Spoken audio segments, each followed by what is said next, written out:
রুশের president দুদিনের জন্য ভারত সফরে আসে। তখন পত্রকার উনাকে ইংরাজিতে প্রশ্ন করে, আর উনি ইংরাজি জানেন না। তাহলে কি তিনি অশিক্ষিত? না, তিনি অশিক্ষিত নয়। রাশিয়ার রাষ্ট্রপতি উনার নিজের ভাষার উপর গর্ব করেন। উনি রাশিয়ান ভাষা জানেন। উনি মনে করেন উনার রাশিয়ান ভাষা সব থেকে ভালো।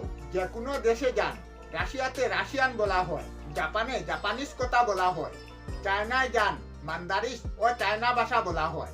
একমাত্র আমাদের দেশ যেখানে আমাদের মাতৃভাষা হিন্দি আর আমাদের আলাদা আলাদা প্রাদেশিক ভাষা উড়িয়া, তামিল, তেলেগু, মালায়ালম, বাংলা, ভোজপুরি ইত্যাদি অনেকগুলি ভাষা আছে, কিন্তু আমরা সব ভাষা ছেড়ে ইংরাজিকে প্রায়োরিটি দেই।